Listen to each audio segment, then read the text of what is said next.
Hi, I'm Cecil McNeil, a writer and filmmaker. Welcome back to my vlog. So the last time I was here, I said that I told you guys about the 10 things I loved about Nigeria, my top 10 favorite things. And now I'm gonna tell you my top 10 least favorite things about Nigeria. The 10 things I hate about Nigeria. Only 10 things? Shut up. Anyway, anyway. So here they are. I'm sure a lot of you can relate, and then some of them you might not see it as a big deal because you've like lived here your whole lives, but then these are necessary things to talk about. And before I begin, I'm gonna plug in my latest blog. You can find the link in the above or below us. So yeah, the blog is called Nigeria is a Paradox, and it kind of prompted today's topic, and it goes into more details. I would encourage you to really read it and let me know what you think. Okay, here we go. My top 10 least favorite things about Nigeria. Number 1, corruption. Oh my god. That one every Nigerian can complain about, and it's not a unique Nigerian problem, like other countries are corrupt too. But I'm gonna specifically talk about Nigeria's corruption. Like, where do I even begin? It started from way back when this country got its independence, and I'm sure it's gonna continue till Jesus comes unless something fundamental happens. But yeah, it's our government, it's the police, it's SARS, it's even soldiers. Like, I keep wondering why the military has so much power in the city, you know, it's kind of crazy. But yeah, that's just, I can't even go into it. Read more on the vlog, in the blog rather, I break it down. Number 2, lack of constant electricity. Oh my goodness, I think that's one thing that drives me so crazy. In fact, it would have been number 1 on the list, but because it's all probably part of the corruption too. Like right now, I mean, while I'm making this vlog, the lights could disappear, and that's a very normal thing here that takes place constantly during the day, and sometimes you might not see the light for a whole week, and well, you don't know when it's gonna come back, and it's just absolutely ridiculous. I think even if I lived here for 10 years, I could never get used to that. It's absolutely terrible. Number 3, lack of constant water. So everybody now has a system with water, and in my building, water is pumped into an overhead tank, and so when there's no light, then you can't pump water, the water goes, and it's terrible. So tying in back to light, everyone has like generators or an inverter or something, because you literally cannot rely on just electricity and water. Most people have, like, I have a giant drum, I have like 5 buckets which are always full of water. It takes up space in my bathroom, but I'd rather have that than have nothing when the water goes. It's absolutely terrible. So yeah. Number 4, packaging. So that's a term here. I think maybe it's more of a Lagos thing, but I'm pretty sure it's evident in other parts of Nigeria too. So packaging is essentially the way you carry yourself here. So here it's like everyone wants to be a madam or an oga or someone big. So people carry themselves sometimes higher than they actually are. And it's because, please, I can't be caught, at a certain level. And you might see that there's nothing wrong with it, but it's actually quite toxic because it's a lie. Because most times you're setting yourself up at a level that you're not. And then if something fundamentally bad happens to you, like for instance, if you're actually brokered and you claim you are, then who can you tell when you're putting out this image like you're the richest person in the universe? So it's one of the things that's killing us. Please read the blog. I go into details about it and just why exactly it's so bad and damaging to us all. Number, was it? Okay, 5. The entitlement. Oh my God. So you might not know this if you grew up here, but good Lord, the average Nigerian is effing entitled. Oh my goodness. It's our culture, it's our personality. We're like loud and we expect certain things, but it is entitlement and it's bad. Like for instance, like going out with a friend or a bunch of friends that would just say, hey, let's go out. And then in other countries, everybody like pays for their meal. Or here, if you offer, but then most people would just like, okay, you have money, you look good, you pay. And initially, like, it used to shock the life out of me, because sometimes the people you go out with are like older than you, or they're in a higher position than you, and you're like, why are you taking my money? How much money do you think I have? And even if I had a shit ton of money, it's not yours. You can't be like entitled to it. It's just, once more in the blog. It's really annoying. It's part of the toxicity that keeps taking place in our nation. Number 6, the way we beg. Lord, this is a typical Nigerian, like, especially with younger people, I guess, but this is a typical way. I haven't eaten since morning. Really? Really? And half the time the person has even eaten a better meal than you. But I find it so annoying and irritating. I'll have friends just call other distant relatives just call me, oh, I haven't eaten. I'm like, what is that? I know you've eaten. I mean, are you kidding me? I know where you live. I know your lifestyle. Like, why do you just use that term? If you're in a pickle and need help, like, be honest about it. Don't be like, oh, I haven't eaten since morning. No, I haven't eaten for 2 days. Bitch, please. I know. Like, I hate it so much. And it's something that a lot of people just use, and they're comfortable. They will call a bunch of people just to collect money here and there, and without actually working. I know the country's hard. I know the economy is hard, but come on. Like, you can't spend your entire life just relying on other people. It's just, like, have some dignity. It's not a good look.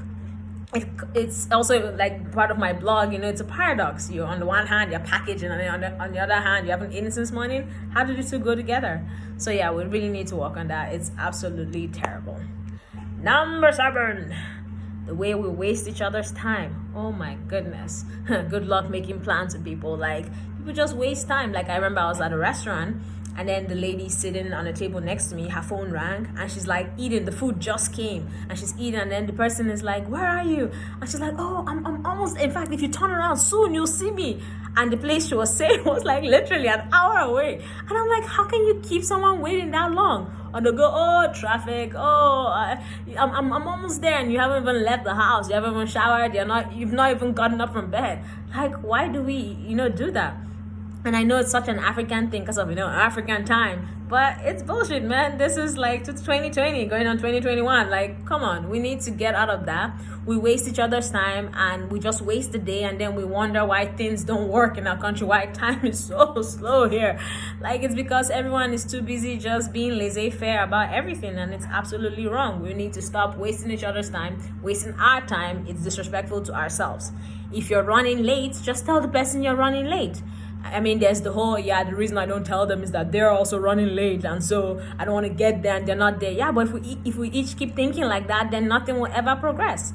So if you're running late, tell the person ahead of time and plan on the time, and both of you be there. It's so annoying. Oh my goodness. Oh, number 8, the roads. Lord, roads are bad. Bad. Lord, I can't even describe it to you. It's something you have to see for yourself.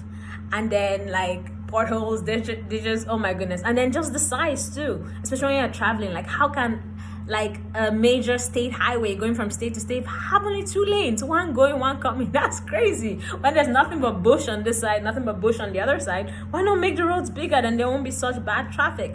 And then, even apart from the roads, because sometimes the roads are actually good, the way we drive too, when you just have this competitive spirit, like, oh, we all have to go, like a 2-lane, road. Now, you see 5 cars, squeezing through there, and it's ridiculous. We need to just calm down, breathe. If everybody drove straight, there will be no traffic. We are too impatient. We're too essentially selfish when we drive. Everyone is about me first, and then that just causes traffic jams. Because the worst part about traffic here, you get to the end of traffic, and guess what? There is nothing. In other countries, when there's traffic, you get to the point, you go, okay, there was an accident. Oh, the road was bad there. We, absolutely nothing. You get there, and the road is perfect. There's no accident. It's just impatience and rubbish. So we need to work on that, because especially in Lagos, the traffic here is getting too sick. Like, too sick. There's traffic now all the time. Before, you could estimate, okay, there's traffic at this time, no traffic at this time. Now it's like traffic all the effing time. So yeah, we need to really work on that. Number 9, we are too superstitious people. Lord, this country is so superstitious. And look, I'm not saying the spiritual doesn't exist. It does. But we need to calm down with how much, at the end of the day, we live in a physical world, and we deal with the physical first. So if we can find physical explanations to things first before jumping to the spiritual, I think it will help us go a long way. For instance, a man walks into a forest and doesn't come back out. Why do we say, oh, it's an evil forest, the spirits took him? Why not just think, maybe a snake bit him and he died, or maybe, I don't know, he got kidnapped, or some robbers in the forest, or a lion or something ate him? Why do we always jump to the spiritual? Why is everything, spiritual? And once more, I know it exists, but the extent to which it exists, I don't think it's like that, because other countries find other explanations and it works, but we always jump to the spiritual and it just doesn't work. Come on. We're too superstitious. Like, you see in my vlog, I laid down a story about rather in my blog with a B, I lay down a story about this lady that killed her dog because the Lord told her to. Come on, guys, come on. We're just too superstitious, and it's terrible. We need to really, really work on it. And come on, we're smart people. Use your head sometimes. Some things don't even make any sense. You're like, oh, my mattress disappeared from the bed and someone became invincible and took it. Really? How about maybe a thief broke into your house and took it? Can that be your first explanation? I can talk about this for 10 years, but yeah. Number 10, religion. Both Christianity and Islam, those are the two big religions here. And Lord, like, we perverted a lot, guys. And that's the main, in my blog, the main issue is the paradox. We claim to be the most religious country in the world, and yet we're the most corrupt. How does the two go together? I have no idea. We use religion as a weapon. We use it as this thing that, I don't even know how to explain it. Like, you have to live here to understand. We're loud about our church, about faith, about God, but yet we do all this awful, god-awful things. So how do the two go together? I don't know. With our religion, we need to calm down and stop being so judgy and just, if someone, because even as I say religion, it's more of a church thing. Like, oh, you're not redeemed, so you're heathen. Oh, you're not mountain of fire, so no, you couldn't possibly be Christian. And it's all rubbish, guys. At the end of the day, we're supposed to worship the same God, right? Can you just calm down, do your thing, and understand that other people are different from you and they have the right to do their thing. Even if you don't agree with what they're doing, okay, it's their life. After all, the Bible says don't judge. So how about you read that part and quit judging all the other people? You're constantly judging. Oh, they're celestial. Oh, they're not real Christians. How do you know? Are you a real Christian with all the corrupt stuff you're doing? Okay, I better end this now.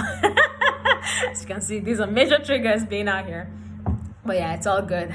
Like, those are my top 10 least favorite things about Nigeria, and I'm sure if we start working on them in ourselves, that the country can go a lot further and things can be a lot better. So yeah, let me know what you think in the comments below. Like, subscribe, please. And don't forget to read the blog in the link above or below. Until next time, see ya, bye.